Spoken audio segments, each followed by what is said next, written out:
Hello दोस्तों, मैं अरविंद एक बार फिर स्वागत करता हूं आप सभी का आपके अपने प्यारे प्लेटफॉर्म पर। दोस्तों, आज की क्लास की यदि बात करें हम लोग तो क्लास 12th केमिस्ट्री का हम लोग नया सेगमेंट स्टार्ट करने वाले हैं। जैसा कि आप लोगों को, यदि आप लोग हमें फॉलो करते हुए आ रहे हैं तो आप लोगों को पता होगा कि हम लोगों ने सोल्यूशन कंप्लीट किया था। ठीक है, विलेन नाम का चैप्टर कंप्लीट किया था और विलेन को कंप्लीट करने के बाद हम लोग केमिस्ट्री का थर्ड चैप्टर, यानी आप अपने सिलेबस के हिसाब से देखोगे, सिलेबस के अकॉर्डिंग देखोगे तो थर्ड चैप्टर जो हमारे पास है वह है केमिकल काइनेटिक्स। केमिकल काइनेटिक्स यानी हिंदी में कहें तो इसे हम कहते हैं रासायनिक बलगतिकी। रासायनिक बलगतिकी। ठीक है बेटा, इस चैप्टर को हम लोग स्टार्ट करने वाले हैं। रासायनिक बलगतिकी यानी केमिकल काइनेटिक्स, इस चैप्टर को शुरू करने वाले हैं और इस चैप्टर के अंदर आज ओवरऑल व्यू देखने वाले हैं कि हम लोग क्या क्या पढ़ने वाले हैं और इसके साथ साथ कुछ टॉपिक को भी डिस्कस करने वाले हैं। ठीक है बेटा, तो सबसे पहली चीज हम लोग इसके अंदर पढ़ेंगे, सबसे पहली जो चीजें स्टार्ट करेंगे इसके अंदर, सबसे पहली पॉइंट होगी इसका परिचय, इंट्रोडक्शन। ठीक है बेटा, परिचय।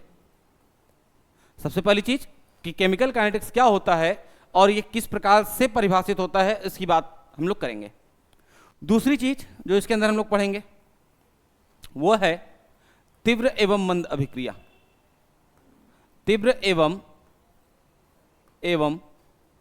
मंद अभिक्रिया। ठीक है बेटा, तीव्र एवं मंद अभिक्रिया।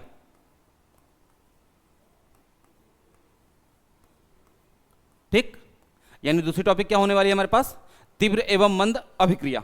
चौथी बात करें, यानी सॉरी तीसरी बात करें तो अभिक्रिया का वेग नियम। अभिक्रिया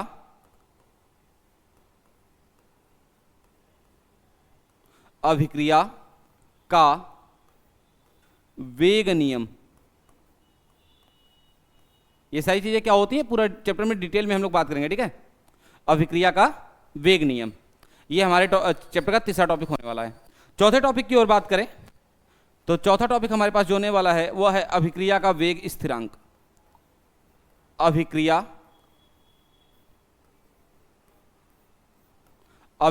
का वेग स्थिरांक। ठीक है बेटा, यदि वेग स्थिरांक की बात कर ले तो वेग स्थिरांक को कैपिटल मतलब के से रिप्रेजेंट करते हैं यहां पर। ठीक है, वेग कांस्टेंट कहते हैं, वेलोसिटी कांस्टेंट भी कहते हैं, रेट ऑफ रिएक्शन का जो होता है उसके लिए बात करेंगे हम लोग चैप्टर में, हम लोग और डिटेल में बात करेंगे इसके बारे में। ठीक है, फिलहाल के लिए अभिक्रिया का वेग स्थिरांक, ये हमारे पास चौथा टॉपिक। इसके बाद हम लोग पढ़ेंगे अभिक्रिया का टक्कर सिद्धांत। अभिक्रिया का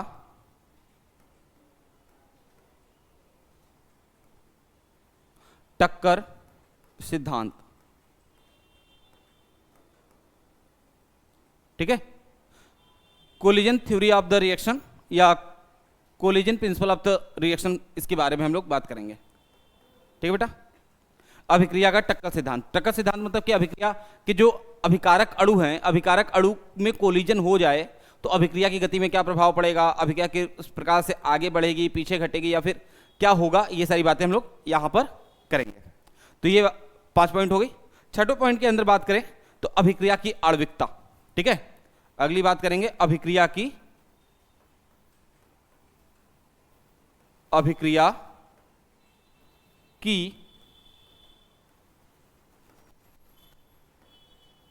आणविकता।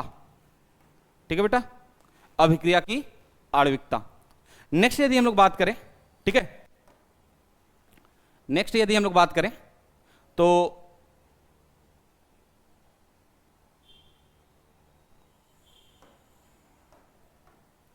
नेक्स्ट बात करें तो इसमें और क्या बातें करने वाले हैं भाई हम लोग, इसके अंदर और बातें हम लोग करने वाले हैं। इसको यहां पहले शिफ्ट कर लेते हैं। ठीक है, हाँ, उसके बाद टॉपिक नंबर 7 होने वाला है हमारे पास। 7 अभिक्रिया की कोटि। अभिक्रिया की कोटि। ठीक है बेटा, अभिक्रिया की कोटि। टॉपिक नंबर 8 की बात करें तो अभिक्रिया की आणविकता और कोटि, ये दो अलग अलग टॉपिक है, इन दोनों के बारे में हम लोग समझेंगे। ठीक है, अगली बात है विभिन्न कोटि की अभिक्रियाओं की अभिक्रिया। ठीक है, विभिन्न कोटि की अभिक्रियाएं, ऐसे कह सकते हैं, विभिन्न कोटि की अभिक्रियाएं, ठीक है, विभिन्न कोटि की अभिक्रियाएं, ठीक है, विभिन्न कोटि की अभिक्रियाएं। क्लियर है बेटा?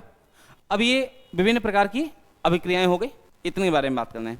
इसके साथ साथ हमारे सिलेबस में यदि ऑर्डर ऑफ रिएक्शन की बात करें, यानी कोटि के आधार पर अभिक्रियाएं कितने प्रकार की होती हैं, तो देखो भाई, यदि कोटि के आधार पर बात करें तो शून्य कोटि, प्रथम कोटि, द्वितीय कोटि, तृतीय कोटि, इस प्रकार की अभिक्रियाएं होती हैं। लेकिन जो हमारे सिलेबस में अवेलेबल है उसमें जो हमें पढ़ना है वह एक शून्य कोटि अभिक्रिया, एक पढ़ना है शून्य कोटि अभिक्रिया। ठीक है बेटा, शून्य कोटि अभिक्रिया। ठीक है, और एक पढ़ना है प्रथम कोटि अभिक्रिया। ठीक है, शून्य कोटि अभिक्रिया और प्रथम कोटि अभिक्रिया, ये दो प्रकार की अभिक्रियाएं पढ़नी है। क्लियर है? इसके बाद एक टॉपिक और आता है, लेकिन वो एक्सपेरिमेंट से रिलेटेड है। ठीक है, यानी कि अभिक्रिया कोटि का प्रयोगात्मक निर्धारण। ठीक है, सामान्य तौर पे ये बात समझ लीजिएगा कि अभिक्रिया की कोटि, आणविकता तो हम अभिक्रिया को देख के बता सकते हैं, लेकिन किसी भी अभिक्रिया की कोटि आप केवल और केवल एक्सपेरिमेंट द्वारा निर्धारित कर सकते हैं। अभिक्रिया देखकर अभिक्रिया की कोटि नहीं बताई जा सकती है, इसलिए यहां पर एक क्लास टॉपिक हमारे पास आता है, अभिक्रिया की कोटि का प्रयोगात्मक निर्धारण।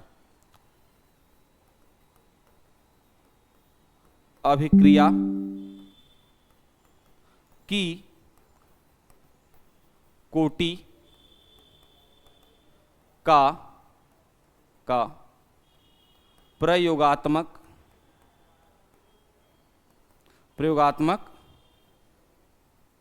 निर्धारण। ठीक है बेटा, बात समझ में आ रही है? देन ये टॉपिक्स हमें इस चैप्टर के अंदर कंसीडर करने हैं या समझने हैं। ठीक है, कह तो बस सर 9 टॉपिक में चैप्टर खत्म? हाँ बेटा, बस इतना ही है। इतना बड़ा चैप्टर है, ये चैप्टर हमारे एग्जाम में 7 नंबर का है। ठीक है, यानी ओवरऑल करें तो 10% का नंबर है, यानी 70 नंबर की थ्योरी है। 70 नंबर की थ्योरी में ये अकेले एक चैप्टर 7 नंबर देता है। ठीक है, तो 70 नंबर के हिसाब से 10% तो हो ही गया। ठीक है, अब ये 10% के लिए चैप्टर पढ़ना है, बहुत आसान सा चैप्टर है, बहुत परेशान नहीं होना है। तो इसलिए आइए शुरू करते हैं चैप्टर को इंट्रोडक्शन से। ठीक है, परिचय से। परिचय कह दो। ठीक है सर, बताइए क्या होता है परिचय? क्या होता है परिचय का मतलब क्या होता है कि रासायनिक अभिक्रिया एवं रासायनिक अभिक्रिया के यहां पर केमिकल रिएक्शन के बारे में तो अध्ययन करना है, लेकिन केमिकल रिएक्शन किस प्रकार से हो रहा है उसके बारे में अध्ययन नहीं करना बेटा। यहां पर हमें अध्ययन करना है कि जो अभिक्रिया है उस अभिक्रिया की वेग क्या है, मतलब अभिकारक, जो अभिकारक है वो अभिकारक किस रेट से प्रोडक्ट में कन्वर्ट हो रहा है, किस गति से प्रोडक्ट में कन्वर्ट हो रहा है। ठीक है, तो और उसके साथ साथ इसके ताप में क्या परिवर्तन आ रहा है, दाब में क्या परिवर्तन आ रहा है, इसके सांद्रता में क्या परिवर्तन आ रहा है, इस सब चीजों के बारे में अध्ययन करना है। तो पहले परिभाषा सुनिए, ध्यान समझ में आएगा। रासायनिक बलगतिकी, रासायनिक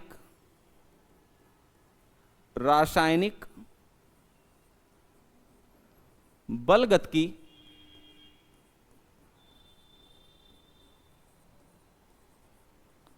गतिकीय भौतिक रसायन की वह शाखा है, रासायनिक बलगतिकी भौतिक रसायन की वह शाखा है, भौतिक रसायन की वह शाखा है जिसके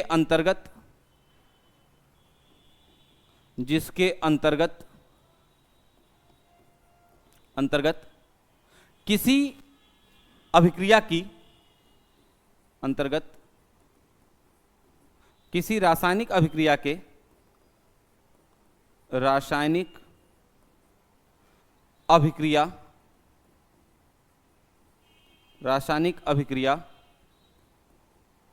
के वेग रासायनिक अभिक्रिया के वेग एवं रासायनिक अभिक्रिया के वेग एवं उनके रासायनिक अभिक्रिया के वेग और उनके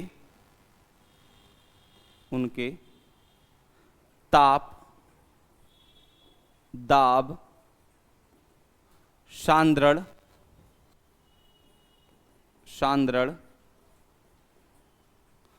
आदि में परिवर्तन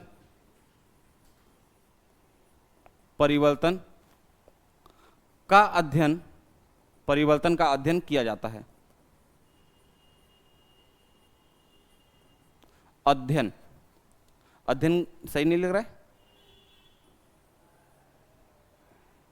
परिवर्तन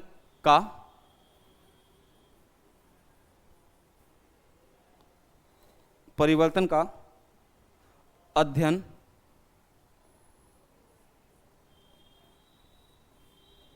किया जाता है। ठीक है बेटा, मतलब कोई भी रासायनिक अभिक्रिया है, उस रासायनिक अभिक्रिया में जब रासायनिक बलगतिकी की बात करें तो रासायनिक बलगतिकी के अंदर करते क्या है, कोई भी भौतिक रसायन की वह शाखा है, मतलब रासायनिक बलगतिकी भौतिक रसायन की वह शाखा है जिसके अंतर्गत हम किसी रासायनिक अभिक्रिया के वेग, ठीक है, अभिक्रिया के वेग एवं और उनके ताप, दाब, सांद्रण आदि में परिवर्तन का अध्ययन करते हैं। आदि में परिवर्तन का अध्ययन करते या किया जाता है। लेकिन इसके साथ साथ यदि हम लोग बात करें तो हम और बात कर सकते हैं, किसी भी रासायनिक अभिक्रिया में अभिकारक और उत्पाद में परिवर्तन, यानी अर्थात वेग में परिवर्तन, ठीक है, वेग में परिवर्तन, उसके ताप में परिवर्तन, दाब में परिवर्तन और सांद्रण में परिवर्तन, इतनी चीजों के बारे में अध्ययन करते हैं। इसके साथ साथ यहां पर जो इंपॉर्टेंट चीज होता है आपके केमिकल काइनेटिक्स में, वह है उत्प्रेरक, ठीक है, उत्प्रेरक यानी कैटलिस्ट। कैटलिस्ट क्या होता है भाई? कैटलिस्ट वह बाह्य कारक होता है, कैटलिस्ट यानी उत्प्रेरक वह बाह्य कारक होता है, बाह्य कारक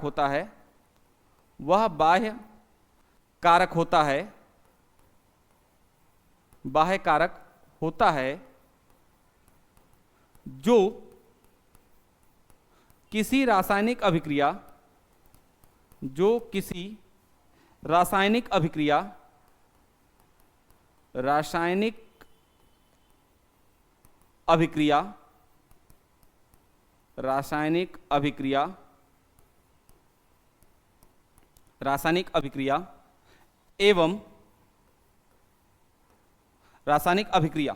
एवं मत लिखिए, रासायनिक अभिक्रिया की गति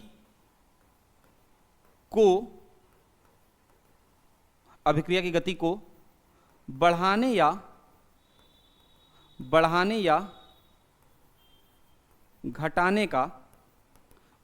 घटाने का कार्य करता है। ठीक है बेटा, अब एक बात याद रखिएगा कि ये जो कैटलिस्ट होता है वो बाह्य कारक होता है, बाहर से आया हुआ एक पदार्थ होता है जो किसी भी रासायनिक अभिक्रिया में भाग नहीं लेता है।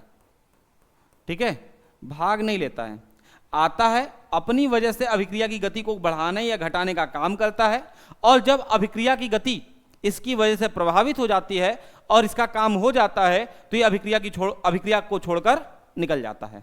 मतलब बाह्य कारक होता है, परमानेंट नहीं है ये, इस अभिक्रिया में परमानेंट इसकी उपस्थिति नहीं होती है, लेकिन अभिक्रिया की गति को बढ़ाने की आवश्यकता पड़े या घटाने की आवश्यकता पड़े तो उस केस में अभिक्रिया की गति को बढ़ाने या घटाने का कार्य इसके द्वारा किया जाता है। जैसे एग्जाम्पल की बात करें, यदि एग्जाम्पल की बात करें तो आप यहां पे देखेंगे एक रिएक्शन में लिख रहा हूं, N2 + H2 give rise to NH3, ठीक है बेटा।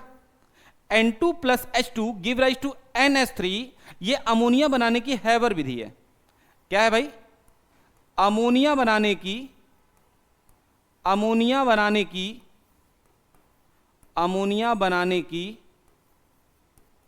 हैबर विधि, ठीक है बेटा, समझ में आ रहा है? चला, हैबर विधि, ठीक है।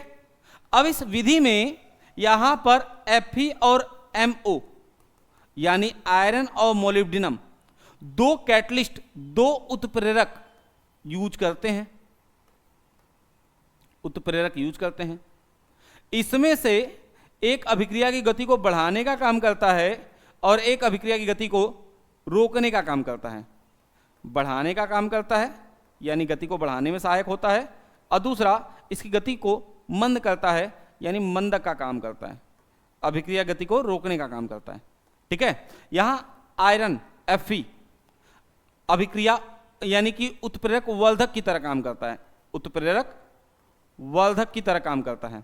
वहीं MO जो है वह उत्प्रेरक विष की तरह काम करता है, उत्प्रेरक विष। आई बात समझ में बेटा? ठीक है। यानी कैटलिस्ट की बात करें, उत्प्रेरक की बात करें तो उत्प्रेरक दो प्रकार के होते हैं। वह उत्प्रेरक जो रासायनिक अभिक्रिया की गति को बढ़ाने का काम करते हैं वह उत्प्रेरक वर्धक कहलाते हैं, और जो रासायनिक अभिक्रिया की गति को घटाने का काम करते हैं वह उत्प्रेरक विष कहलाते हैं। ठीक है, बात समझ में आ रही है बेटा? चलो, यहां तक यदि बातें समझ में आ गई तो अब यहां से आगे की ओर बढ़ते हैं, और आगे की ओर बढ़ते हुए अगले टॉपिक की ओर चलते हैं। और अगले टॉपिक जो हमारे पास है वह रासायनिक अभिक्रियाओं के प्रकार। रासायनिक अभिक्रियाओं के प्रकार की बात तो करनी है, लेकिन उनकी गति के आधार पर। किसके आधार पर? उनकी गति के आधार पर, यानी गति के आधार पर अभिक्रियाओं के प्रकार की बात करनी है। ठीक है, तो अभिक्रिया कितने प्रकार की होती है भाई? तो गति के आधार पर अभिक्रिया की जो प्रकार है वह दो प्रकार होते हैं। कितने प्रकार होते हैं? दो प्रकार। कौन से भाई? एक का नाम है तीव्र अभिक्रिया यानी फास्ट रिएक्शन, ठीक है, तीव्र अभिक्रिया। ठीक है, क्या है? तीव्र अभिक्रिया। और दूसरा जो है वह है मंद अभिक्रिया। ठीक है बेटा, क्या है? मंद अभिक्रिया। अब बात यह आती है कि सर ये बता दो कि मंद अभिक्रिया किसे कहते हैं या तीव्र अभिक्रिया किसे कहते हैं, इसकी परिभाषा क्या है?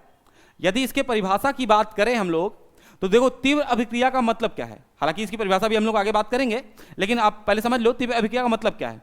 ऐसी अभिक्रिया जो फास्टली तेजी से हो जाए। तेजी से होने का मतलब सर कितना तेजी से हो जाए? ठीक है, कितना ही तेजी से? तेजी से मतलब यह है कि जिसको पूर्ण होने में 10 के पावर -3 सेकंड का समय लगता हो, बस। ठीक है, जिसको पूर्ण होने में 10 के पावर -3 सेकंड का समय लगता हो वह कहलाएंगे तीव्र अभिक्रिया। मंद अभिक्रिया क्या होती है तब सर? तो मंद अभिक्रिया की यदि बात करोगे तो ऐसी अभिक्रियाएं जिसको पूर्ण होने में कई दिन, कई सप्ताह या कभी कभी कई महीने भी लग जाते हैं।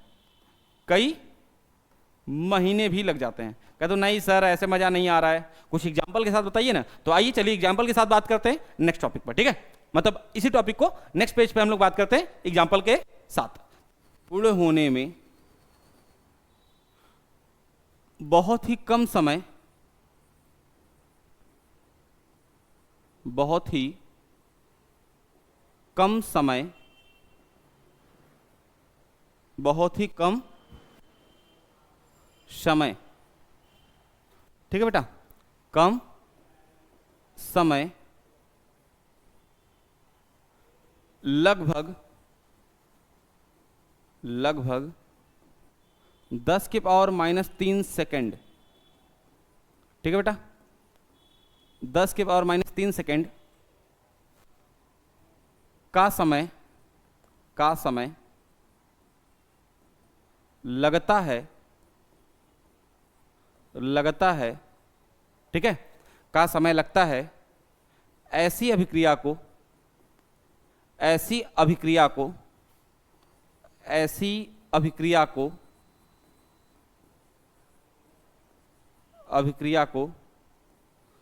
तीव्र अभिक्रिया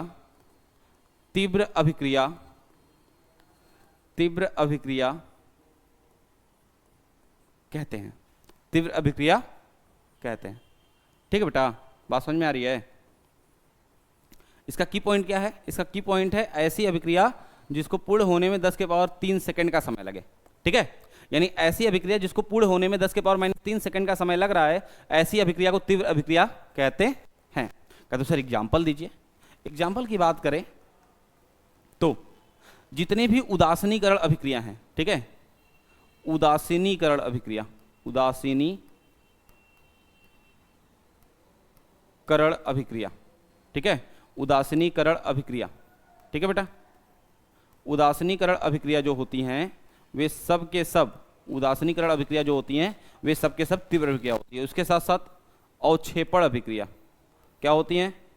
अवक्षेपण अभिक्रिया, ठीक है, जो अवक्षेपण अभिक्रियाएं होती हैं, ठीक है, अवक्षेपण अभिक्रिया होती है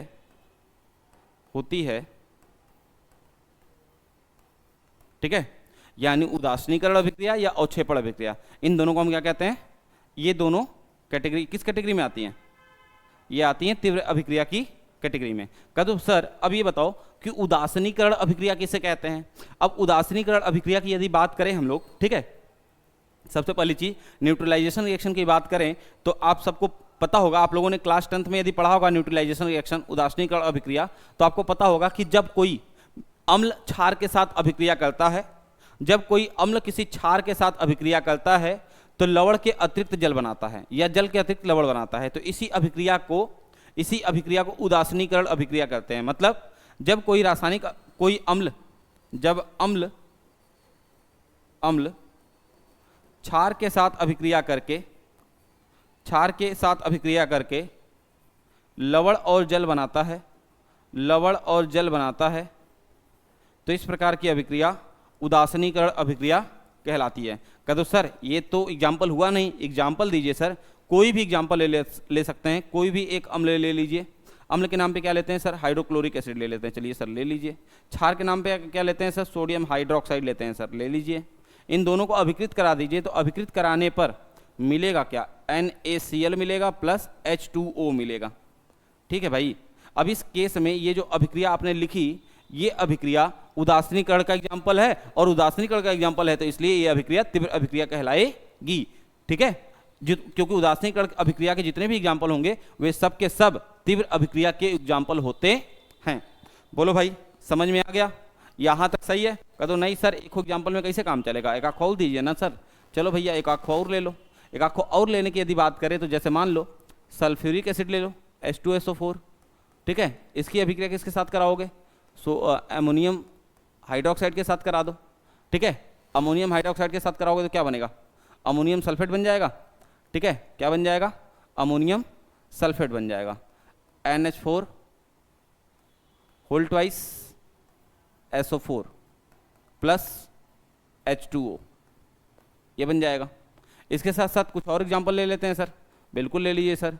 चलिए एसिड के नाम पे H2SO4 ही ले लेते हैं और बेस के नाम पे क्या ले लेते हैं? सोडियम हाइड्रोक्साइड ले लेते हैं। क्या कराएंगे? अभिक्रिया क्या होगी भाई? अभिक्रिया कराने पे क्या प्राप्त होगा? सोडियम सल्फेट प्राप्त होगा, Na2SO4 प्लस H2O। अभिक्रिया संतुलित कर लीजिएगा। संतुलित करने के लिए यहाँ 2 से मल्टीप्लाई करना पड़ेगा, यहाँ 2 से मल्टीप्लाई करेंगे तो यहाँ भी आपको 2 से मल्टीप्लाई करना पड़ेगा। ठीक है बेटा, क्लियर है? उम्मीद है आपको बात समझ में आ रही होगी। उदासीनीकरण आपको तीव्र अभिक्रिया समझ में आ गई होगी। ठीक है, क्लियर है? अब बात ये आती है कि सर ये जो तीव्र अभिक्रियाएं हैं, ठीक है, ये जो फास्ट रिएक्शन है, ये फास्ट रिएक्शन इतना तेज काम क्यों करते हैं, मतलब इतना जल्दी कंप्लीट क्यों हो जाते हैं? तो देखो यार, क्योंकि इन तीव्र अभिक्रियाओं में क्योंकि इन अभिक्रियाओं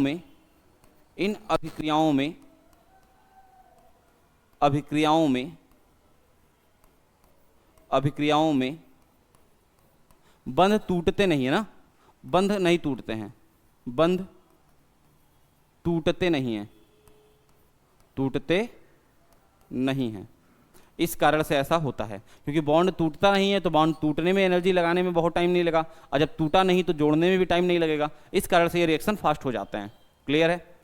ठीक है, क्योंकि आयनाइजेशन एनर्जी आयनाइज होते हैं, सब आयनिक होते हैं, और आयनिक होने की वजह से केवल आवेश ट्रांसफर हो जाते हैं। ठीक है, तो अपने अपने आवेश लेकर निकल जाते हैं जल्दी जल्दी, और इस तरीके से अभिक्रिया पूरी हो जाती है। क्लियर है बेटा? बोलो, बात समझ में आ रही है कि नहीं आ रही है?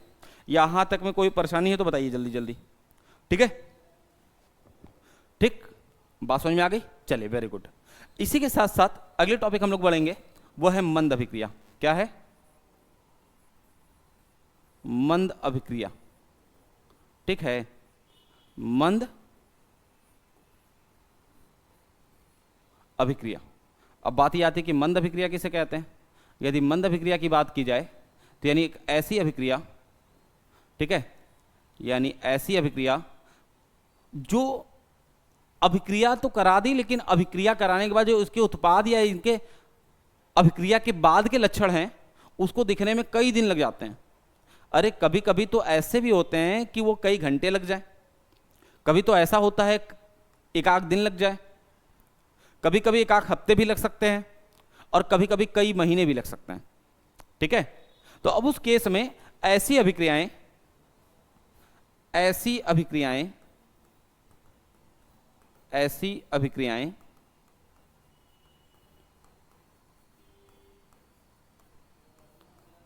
अभिक्रियाएं जिन्हें पूर्ण होने में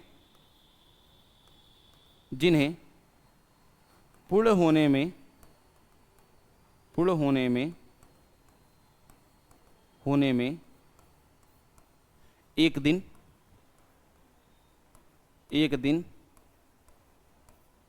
एक सप्ताह,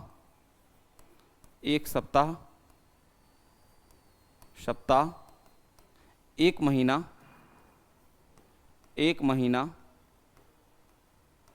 या कभी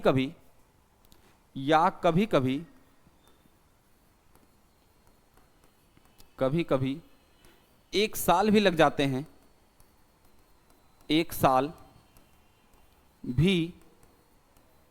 लग जाते हैं, तो ऐसी अभिक्रिया को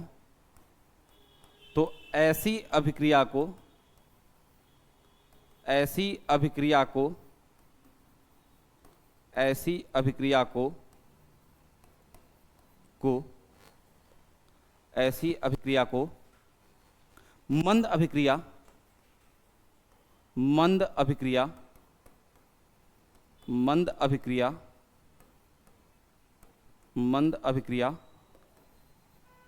कहा जाता है।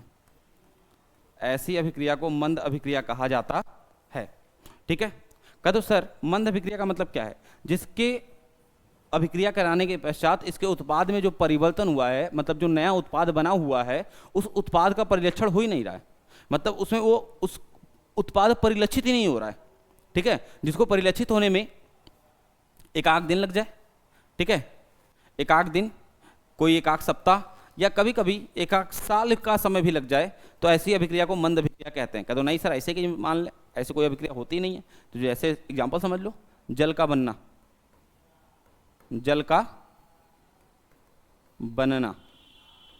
ठीक है बेटा, जल का बनना एक मंद अभिक्रिया का एग्जांपल है। क्यों? क्योंकि आपको जितना आसानी से लगता है ना कि H2 + O2 को मिला दीजिए और H2O बन के तैयार हो गया ना, ऐसा नहीं है, क्योंकि इस अभिक्रिया को पूर्ण होने में लगभग 8 मंथ का टाइम लगता है, 8 महीने का समय लगता है। ठीक है, 8 महीना लगता है, तब जाके ये अभिक्रिया पूर्ण होती है। ठीक है, और आपको लगता क्या है कि H2 को O2 के साथ मिलाइए और जल बन के तैयार हो गया। क्यों? कितना ही बढ़िया है कि नहीं। दूसरा एग्जाम्पल ले सकते हैं, जंग लगना यानी रस्टिंग ऑफ आयरन। जंग लगना, जंग मतलब लड़ाई करने वाली बात नहीं कर रहे हैं, ठीक है, मूर्छा लगने वाली बात कर रहे हैं, जंग लगना। ठीक है बेटा, जंग लगने का मतलब रस्टिंग ऑफ आयरन की बात कर रहे हैं। जैसे आप लोहे पर जंग लगता है, ठीक है, आप लोगों ने देखा होगा कि यदि लोहे को खुली हवा और पानी के संपर्क में रख दिया जाए, मतलब हवा और पानी के संपर्क में रख दिया जाए, तो उस लोहे की सतह पर एक नई परत बन जाती है जो कि उसको पीटने पर झर जाती है। ठीक है, तो वो जो नई लेयर बनती है वो किसकी बनती है? उस केस में वो आयरन जो है वो एटमॉस्फेयर में उपस्थित ऑक्सीजन के साथ, नम ऑक्सीजन के साथ अभिक्रिया करके Fe2O3 बना लेता है। ठीक है, फेरस ऑक्साइड बना लेता है, और फेरस ऑक्साइड जो होता है उसी के ऊपर लेयरिंग हो जाती है। ठीक है, और उसी को हम क्या कहते हैं? रस्टिंग ऑफ आयरन कहते हैं, मतलब जंग लगना कहते हैं। ये कब पॉसिबल है? जब नमी होगी और वायु होगा। ठीक है, नमी और वायु का संदर्भ यहां से यह है कि ऑक्सीजन होगा। ठीक है, नमी मतलब पानी की मात्रा कुछ उपलब्ध हो, आर्द्रता ज्यादा हो, और उसके साथ साथ वायु उपस्थित हो। वायु उपस्थित होने का मतलब ऑक्सीजन की बात हो रही है। ये नहीं पता चले सर उसमें तो नाइट्रोजन भी होता है, ऑक्सीजन भी होता है, हीलियम भी होता है, ये सब बात नहीं। ठीक है, यहाँ पे ऑक्सीजन का मतलब है, सॉरी, ऑक्सीजन का मतलब है वायु कह लीजिए, या वायु कह रहे हैं तो उसका मतलब समझिए कि हम ऑक्सीजन की बात कर रहे हैं। क्लियर है बेटा? ठीक है, अब ये बात कहलाती है मंद अभिक्रिया। ठीक है, यहां तक में कोई दिक्कत है? कहते नहीं सर इसके अलावा और कुछ एग्जाम्पल नहीं हो सकता क्या? बिल्कुल हो सकता है। अमोनियम नाइट्रेट ले लीजिए। ठीक है, अमोनियम नाइट्रेट ले लीजिए। अमोनियम नाइट्रेट का फॉर्मूला क्या होता है? NH4NH, ammonium nitrate NH4NO2। ठीक है, जब आप इसको अभिकृत कराएंगे तो इस केस में ये ब्रेक डाउन कर जाएगा, मतलब ये अमोनियम नाइट्रेट टूट जाता है। किसमें टूटता है? नाइट्रोजन प्लस वाटर में, नाइट्रोजन प्लस वाटर में। ये भी मंद अभिक्रिया का एग्जाम्पल है। ठीक है, किसका एग्जाम्पल है? मंद अभिक्रिया का एग्जाम्पल है। इसको भी होने में लगभग बहुत टाइम लग जाता है, जिसकी वजह से ये मंद अभिक्रिया है। दूसरा, यदि आपके पास H2S है, H2S है और आप इसे डिसोसिएट कर कर इसके वाटर और सल्फर के मॉलिक्यूल्स को अलग अलग करना चाहते हैं, तोड़ना चाहते हैं अलग अलग, तो उस केस में इसको भी तोड़ने में आपको बहुत समय लगता है, और ये भी मंद अभिक्रिया का एग्जाम्पल है, मतलब हाइड्रोजन प्लस सल्फर। ठीक है, इस तरीके से टूट तो जाएगा, लेकिन टूटना इतना आसान नहीं है। ठीक है बेटा, इतना आसान नहीं है इसको तोड़ना, क्योंकि ये टूटने में बहुत समय लेता है, टाइम टेक करता है। ठीक है, तो ऐसे एग्जाम्पल जो होते हैं वो किसके होते हैं? मंद अभिक्रिया के एग्जाम्पल होते हैं। क्लियर है इतनी बातें? बात समझ में आ रही है? चलिए अब एक बात और समझा दें, एक बात और यहीं पे समझा दें मैं, कि किसी भी रासायनिक अभिक्रिया में, किसी भी रासायनिक अभिक्रिया में यदि कोई रासायनिक अभिक्रिया आपके सामने दिख रही है, तो उस केस में कोई कहे कि इस रासायनिक अभिक्रिया का रेट ऑफ रिएक्शन कैसे फाइंड आउट होगा। ठीक है, तो सबसे पहली चीज समझिए, अभिक्रियाएं कई पदों में होती हैं। ठीक है, कोई भी रासायनिक अभिक्रिया एक पद में हो रहा है। ठीक है, एक पद में मतलब क्या है?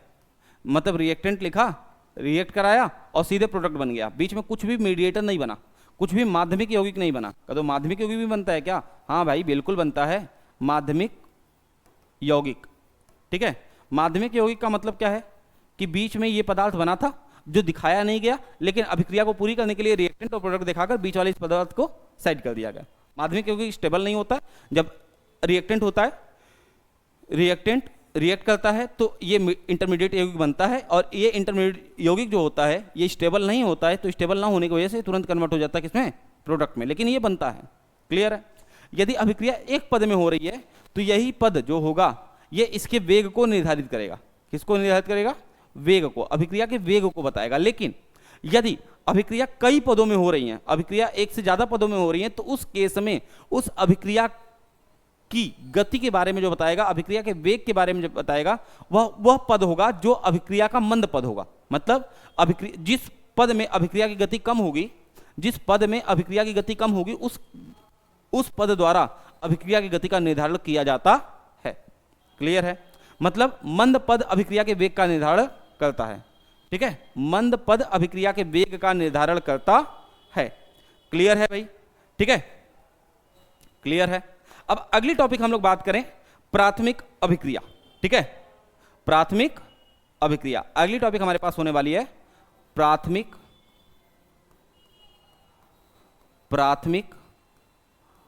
अभिक्रिया। अब बात ही आती है प्राथमिक अभिक्रिया क्या होती है भाई?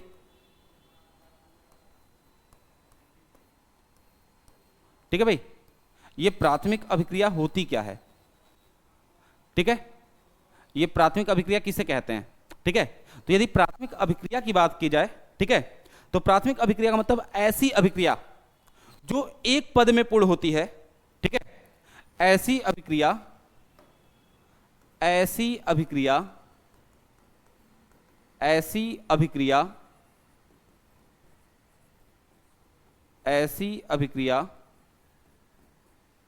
जो एक पद या सरल पद एक पद में पूर्ण होती है, पूर्ण होती है, पूर्ण होती है, ऐसी अभिक्रिया को, ऐसी अभिक्रिया को, ऐसी अभिक्रिया को प्राथमिक अभिक्रिया कहते हैं। ऐसी अभिक्रिया को प्राथमिक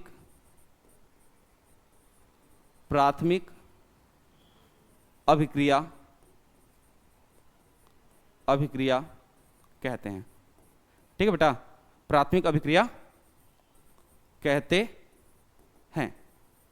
ठीक है, मतलब ऐसी अभिक्रिया जिसको पूर्ण होने में दो पदों की जरूरत ना पड़े, वो सिंगल लाइन में पूरी हो जाती हो। ठीक है, ठीक है।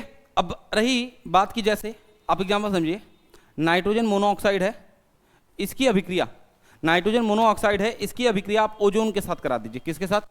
O3 के साथ। क्या बनेगा भाई? नाइट्रोजन डाइऑक्साइड बन जाएगा प्लस ऑक्सीजन बाहर हो जाएगा। ठीक है, नाइट्रोजन डाइऑक्साइड बन जाएगा और नाइट्रोजन बाहर हो जाएगा। इस अभिक्रिया को कहते हैं प्राथमिक अभिक्रिया। क्या कहते हैं?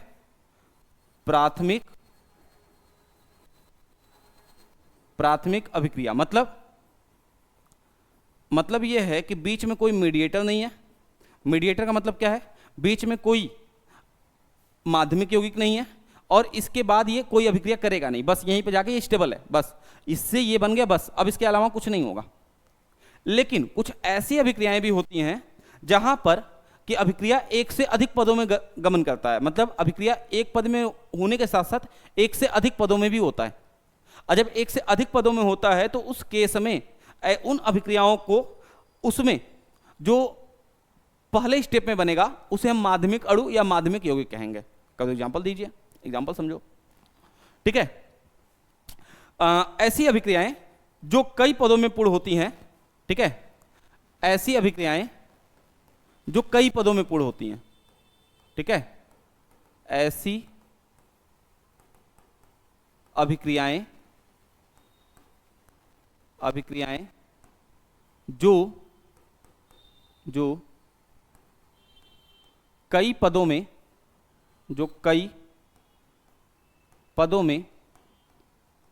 जो कई पदों में, पूर्ण होती हैं,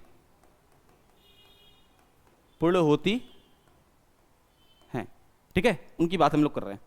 ऐसी अभिक्रियाएं जो कई पदों में पूर्ण होती हैं, उसमें जो पहले पद में जो उसका यौगिक बनेगा वो स्टेबल नहीं होता है, और जो स्टेबल नहीं होता उसे माध्यमिक यौगिक या माध्यमिक अणु कहते हैं। तो एग्जांपल दीजिए सर।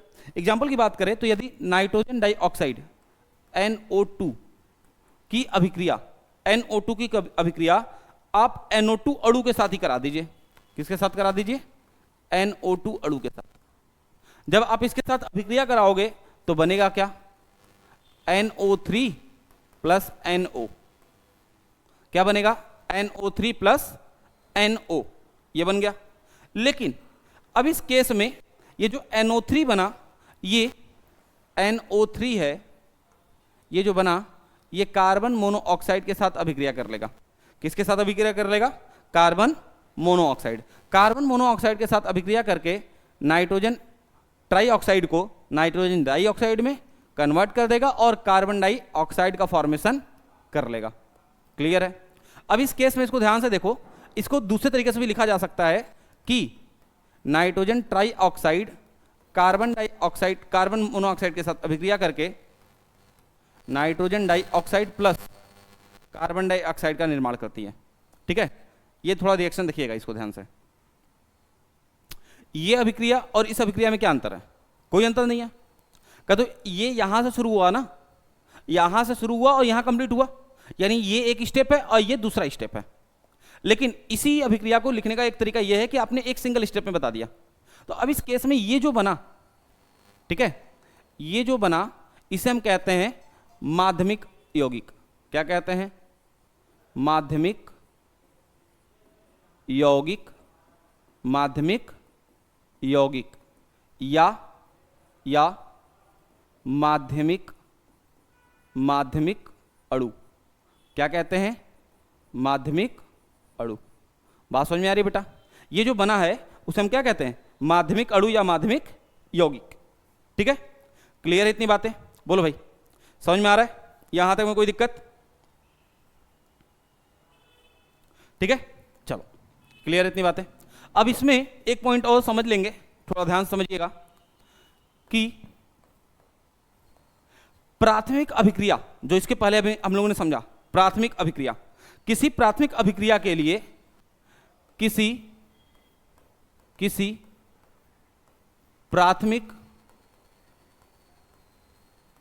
प्राथमिक अभिक्रिया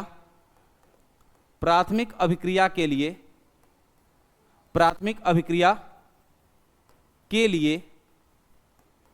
लिए अभिक्रिया की आणविकता तथा कोटि होती क्या है वो बाद में बात करेंगे, फिलहाल बस इतना समझ लीजिए कि अभिक्रिया की आणविकता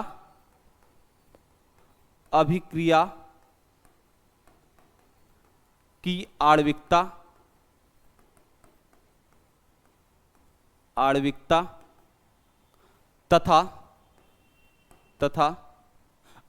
आणविकता तथा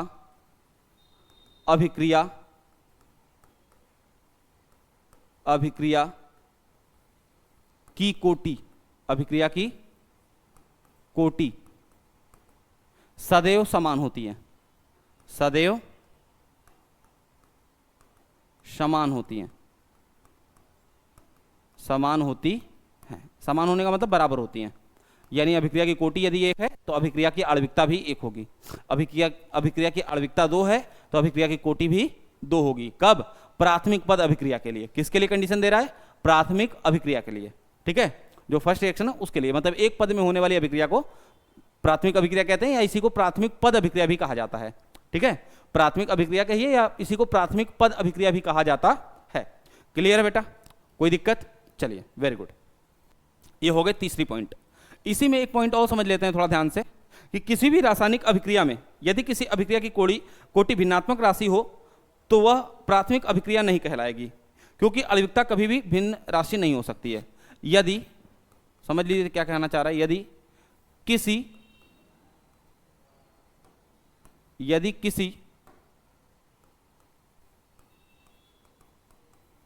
अभिक्रिया की कोटि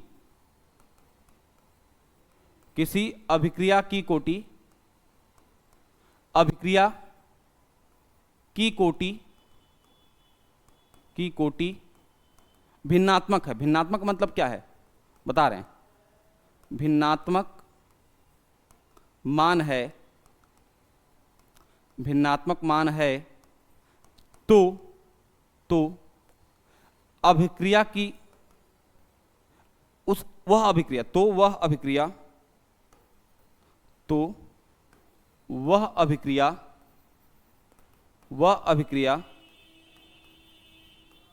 अभिक्रिया प्राथमिक अभिक्रिया नहीं हो सकती। प्राथमिक अभिक्रिया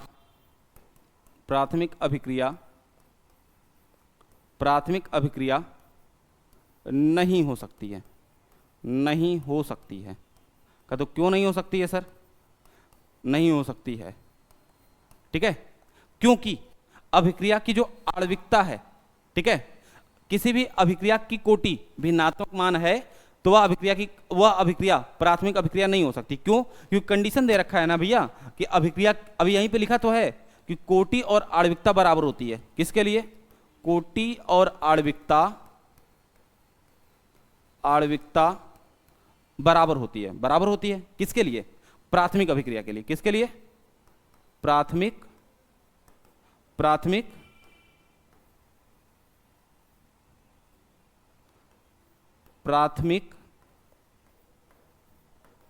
अभिक्रिया के लिए, ठीक है बेटा, किसके लिए? प्राथमिक अभिक्रिया के लिए।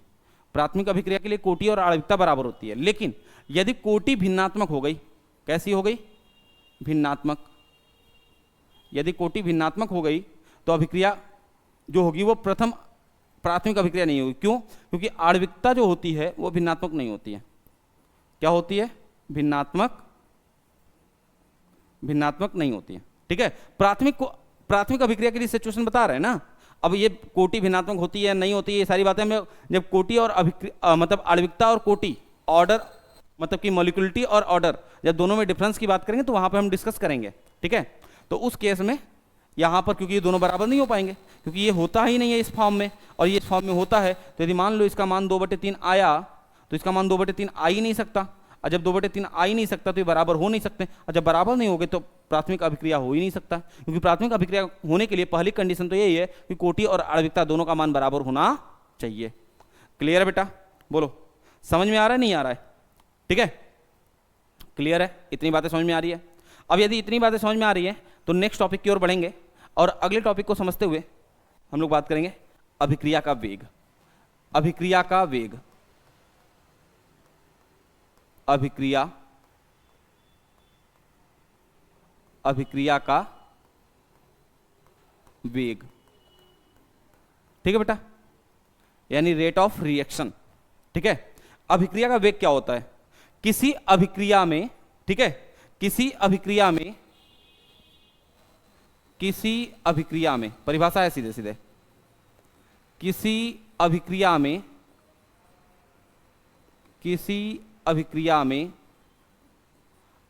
में इकाई समय में,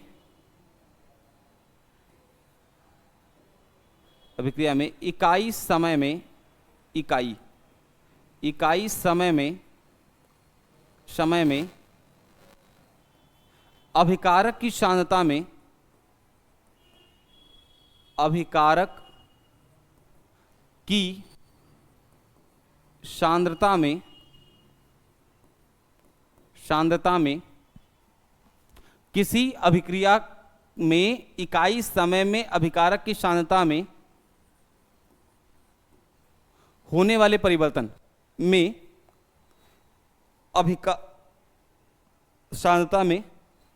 सांद्रता में परिवर्तन उस अभिक्रिया का वेग कहलाता है। उस अभिक्रिया का वेग कहलाता है। वेग कहलाता है। ठीक है बेटा, वेग कहलाता है। कह दो नहीं, मजा नहीं आ रहा है। अथवा करके दूसरी परिभाषा लिखो, अथवा। ठीक है, किसी अभिक्रिया में ही लिखो, किसी अभिक्रिया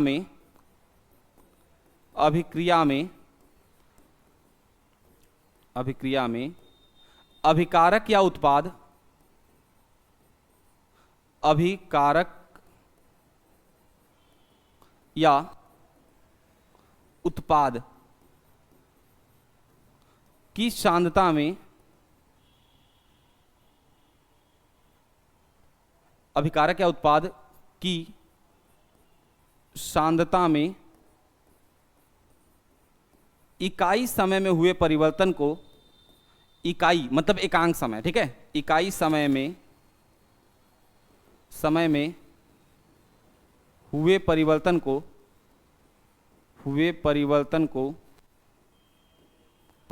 को अभिक्रिया का वेग कहते हैं। अभिक्रिया का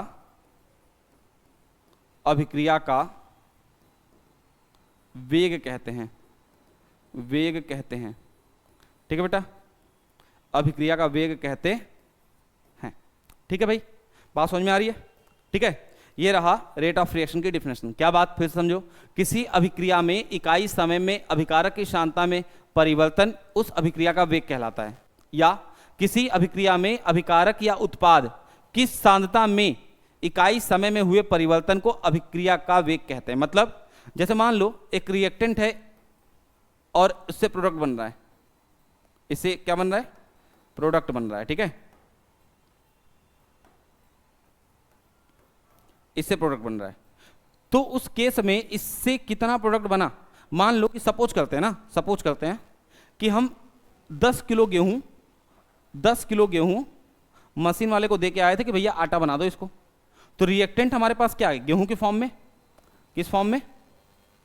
गेहूं के फॉर्म में। और 10 किलो गेहूं को आटा बनाना है। क्या बनाना है? आटा। तो आटा जो हमारा क्या है? उत्पाद है। क्या है? उत्पाद है। क्लियर है बेटा? यानी गेहूं हमारा अभिकारक है और आटा क्या है? उत्पाद है। अब मान लीजिए कि गेहूं वाले को हमने दिया और उसने कहा कि 2 घंटे लगेंगे इसको पीसने में, 2 घंटे लगेंगे इसको आटा में बदलने में। तो रेट ऑफ रिएक्शन क्या है, यानी 2 घंटे में 10 किलो पीस रहा है, तो यानी 1 घंटे में 5 किलो पीसेगा। क्लियर है ना, 1 घंटे में 5 किलो पीसेगा, तो यानी 60 मिनट में 5 किलो पीस देगा। ठीक है, तो यानी 12 मिनट में 1 किलो पीस देगा। बोलो बेटा, 12 मिनट में 1 किलो पीस देगा ना। 1 किलो में 1 किलो का मतलब क्या है, 1000 ग्राम। तो यदि 12 से भाग 2 दोगे 1000 में, तो 1000 में 12 से भाग देने पे कितना आएगा, कितनी बार जाएगा, 12 बटे 96, 8 बार में जाएगा। ठीक है, 4 बचा 40, फिर बात है 36 3 बार में जाएगा, यानी 83 दशमलव समथिंग आएगा।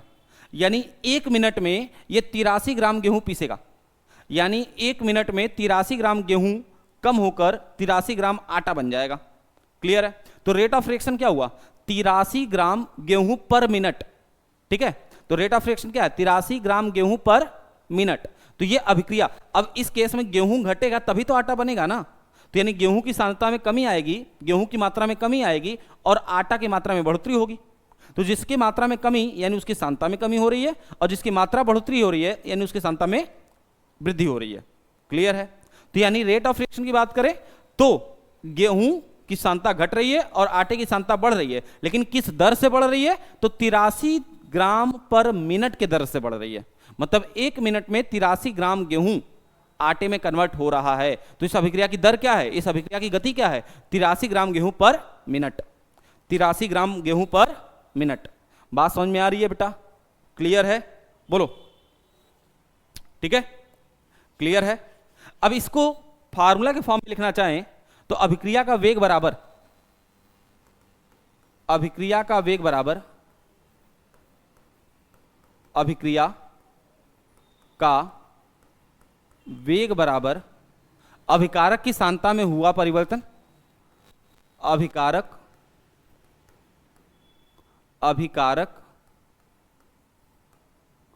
की सांद्रता में हुआ परिवर्तन अपान लगा समय, अपान लगा समय। ठीक है बेटा, ये जनरल सी परिभाषा है अभिक्रिया का वेग का। Rate of reaction is equal to अभिकारक की सांद्रता में परिवर्तन बटे अभिक्रिया में लगा समय। ठीक है, यदि आप इसे और लिखना चाहें तो रेट ऑफ रिएक्शन, यदि आप इसे लिख दीजिए रेट ऑफ रिएक्शन। ठीक है, रेट ऑफ रिएक्शन ROR कहते हैं इसे। ठीक है, rate of reaction is equal to अभिकारक की सांद्रता में कितने का परिवर्तन होता है, मान लेते हैं x का परिवर्तन हुआ, इसमें लगा समय कितना है t, तो हम कह सकते हैं rate of reaction is equal to x upon t। x क्या है, अभिकारक की सांद्रता में परिवर्तन, और t क्या है, इसमें लगा हुआ समय। क्लियर है बेटा, बात समझ में आ रही है, यहां तक में कोई दिक्कत हो रही है बताइए। ROR is equal to x upon t। यहां तक में कोई परेशानी है तो बता दीजिए जल्दी से, और नहीं परेशानी है तो आगे की ओर बढ़ते हैं। ठीक है, क्लियर, चलो वेरी गुड। अभी इसके अंदर और भी बातें करनी है, जैसे disappearance of the reactant and appearance of the product.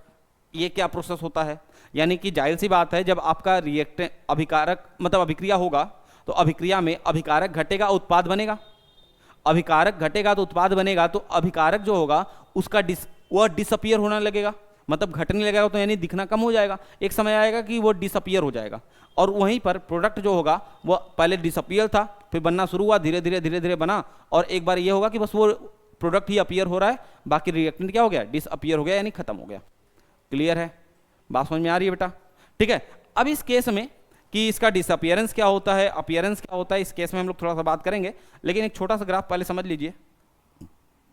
यदि यहां पर आप रेट ऑफ रिएक्शन और यहां पर टाइम यानी समय को प्रदर्शित करते हैं, तो उस केस में रेट ऑफ रिएक्शन और टाइम का ग्राफ जो होता है वो कुछ ऐसा होता है। ठीक है, तो ऐसा क्यों होता है सर, ठीक है, ऐसा इसलिए होता है, ये अनंत पे नहीं होता है। ठीक है, इसको अनंत से बनाना ठीक नहीं रहेगा। मान लीजिए ऐसे बना लीजिए, टच करा दीजिए, ठीक है, ऐसे बना लीजिए, ठीक है। यानी रेट ऑफ रिएक्शन यहां पे था, यानी इसकी सांद्रता इतनी थी। समय जैसे जैसे बढ़ना शुरू हुआ, समय जैसे जैसे बढ़ना शुरू हुआ, वैसे वैसे इसकी सांद्रता घटती चली गई, सांद्रता घटती चली गई, और एक समय ऐसा आया कि इसकी सांद्रता लगभग लगभग शून्य के बराबर रह गई। ठीक है बेटा, इसकी सांद्रता कितनी रह गई? लगभग लगभग शून्य के बराबर रह गई। तो रेट ऑफ रिएक्शन और टाइम के बीच का जो ग्राफ होता है वो ऐसा होता है। बस याद रखिएगा कि जो ग्राफ बनाएंगे ना आप, जब ये ग्राफ बनाएंगे ना, तो ये यहाँ से टच करके लेके चलिएगा, ठीक है, टच करके लेके चलिएगा। क्यों? क्योंकि यदि टच नहीं कराओगे तो इसका मतलब ये है कि वो इन्फिनिटी तक जाएगा। लेकिन रेट ऑफ यदि क्वांटिटी ऑफ रिएक्टेंट की बात करें तो कभी इन्फिनिटी नहीं हो सकती है, ठीक है। यदि क्वांटिटी इन्फिनिटी हो जाएगी तो यानी रेट ऑफ रिएक्शन कभी डाउन ही नहीं जाएगा, रेट ऑफ रिएक्शन कभी रुकेगा ही नहीं, ठीक है। तो अभिक्रिया कभी पूर्ण ही नहीं होगी, ऐसा नहीं हो सकता, ठीक है, ऐसा नहीं हो सकता। तो इस केस में आप इस बात को ध्यान में रखेंगे। इसके अलावा एक ग्राफ और दिखता है, ठीक है। उस ग्राफ की यदि हम लोग बात करें तो कुछ इस प्रकार से ग्राफ है, ठीक है। इस प्रकार से ग्राफ होने का मतलब क्या? ऐसा है कुछ, ठीक है, कुछ ऐसा है। तो इस बात को क्या रिप्रेजेंट करता है या ये क्या होता है? तो ये वही ग्राफ है जो ये है। लेकिन ये क्या है सर? यदि इसकी बात करें तो इसका मतलब ये है कि यहां पर देखो, यहां पर क्या है? अभिकारक ज्यादा था तो उत्पाद बन रहा है, ठीक है। यहां पर क्या है? उत्पाद कम है, अभिकारक बन रहा है। मतलब दोनों, एक प्रोसेस जो हो रहा है अभिक्रिया होने की, उसमें जो दो प्रोसेस हो रहे हैं अभिकारक के घटने की और उत्पाद के बढ़ने की, वो दोनों प्रोसेस इस ग्राफ द्वारा समझाया गया है। हालांकि इस ग्राफ को हम और डिस्कस करेंगे अच्छे से कंसंट्रेशन टर्म्स के साथ साथ, जब हम लोग disappearance of the reactant and appearance of the product इसके बारे में डिस्कस करेंगे। तो मिलते हैं नेक्स्ट वीडियो में, तब तक के लिए बाय बाय, ठीक है। सब लोग ध्यान से पढ़ते रहिए और अच्छे से मन लगा के तैयारी करते रहिए। तो चलिए मिलते हैं नेक्स्ट वीडियो में, तब तक के लिए बाय बाय, थैंक यू।